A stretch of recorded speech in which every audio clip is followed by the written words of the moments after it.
I'm totally unfazed. I didn't think it was going to happen in December anyways. I knew the holidays were slowing them down, and with the new administration and stuff too. I was like, I think this thing's going to definitely going to be. I would be surprised if we don't hear anything in January. I would say if we're in February and we never haven't heard anything, I'm like, okay, like beginning of February, I don't know. But we got 4 more weeks, right? 4 more weeks. True. Until it becomes unreasonable.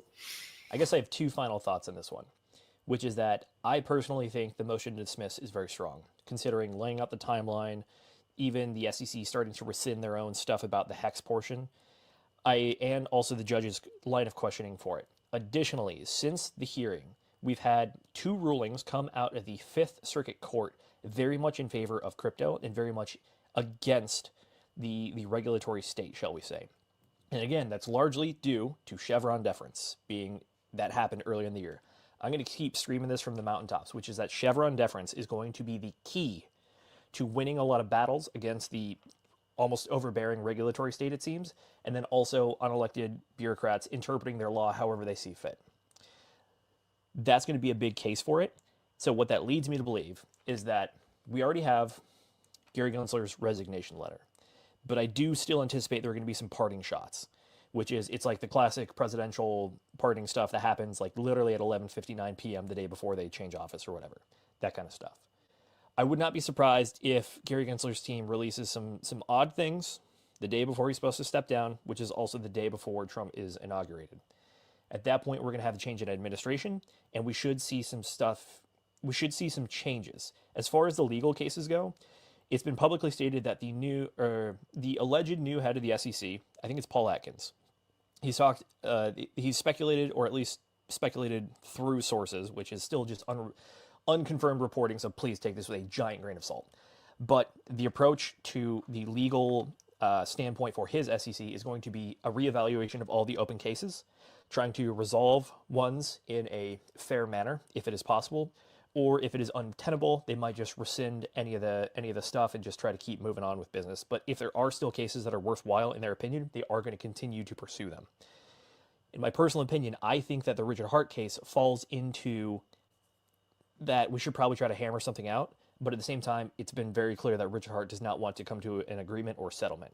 It's that Richard Hart is trying to win this at this point, and I think he has a very good shot, and I think that kind of attitude and that kind of will and money backing the case is going to be something that really backs the SEC down, because there are much worse bad actors to go after, and there's going to be a lot of other cases to also take into consideration at the same time. Yeah, I would not be surprised at all if we get a full dismissal. It almost seems like it's one of those things where I think about it and I'm like, it almost seems too good to be true. But when I see the motion to dismiss and just the artwork that has been into the legal process from his attorneys and the strong obvious case we have in front of us, you don't have to be, you can be objective and look at this and be like, yeah, that's a pretty good case. Part of me is like, it seems like a dream, and the other part of me is like, it seems so obvious at the same time. So it's like, I would not be surprised at all if it gets a full dismissal. You guys don't have jurisdiction. It's over. Crypto is like, we're going a different direction. In general, the sentiment, the feeling, the any kind of inkling of sway one way or another is going to be on the side of crypto going forward with this administration, it seems. So I wouldn't be surprised at all. It seems like it's like one of those things. It's like a dream, but also not shocking if it happens. So, yeah, shot.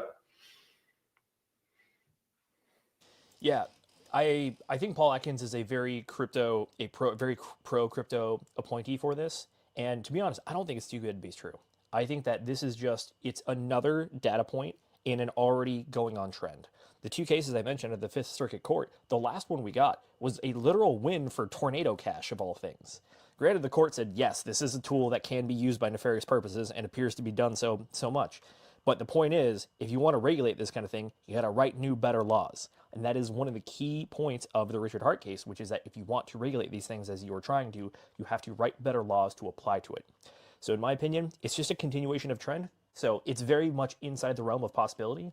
I know that I think it's just the bear market affecting us, which is like, everything seems too good to be true. But guess what? Bull market's full swing. I think the pendulum is shifting legally, and I think we have a very good case for a lot of pro-crypto legislation and court results coming out. It's one of those, yeah, it's kind of like the feelings of getting beat down the bear market, where you think every single piece of good news that you may think or may seem to be coming true isn't going to happen. It's just going to be another disappointment. Maybe this is the time where it's like, you know what? The market has decided. There's a change. The change is here, and the sentiment is pro crypto. So all these things you thought were impossible because you've been disappointed in the bear market. Well, this is a new market.